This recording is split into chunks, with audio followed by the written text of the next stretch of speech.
Now we're going to look at comparing ratios.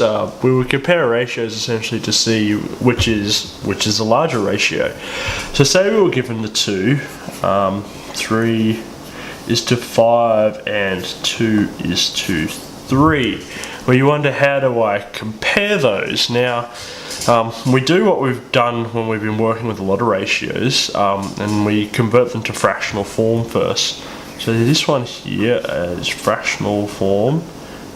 Is 3 on 5, and then this one here in fractional form, oops, it's a semicolon because I'm not doing another ratio, I'm comparing.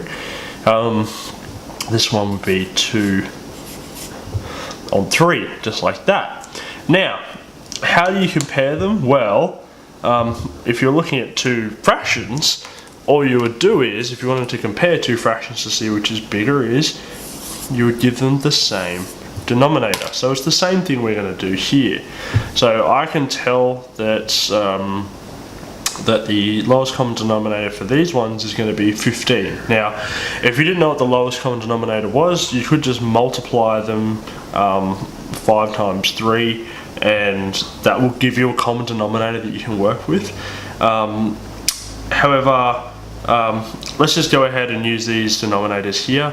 So we're trying to get to 15, so we've got, well, 3 times 5 is 15, so I need to multiply that by 3 here, so I have 9 on 15, and we're comparing it to, well, I need to multiply that by 5 and that by 5, so 2 5s, whoopsies, 2 5s are 10, and then that is 15 there. So now when I'm comparing them, well, I would say that 9 on 15 is less than 10 on 15.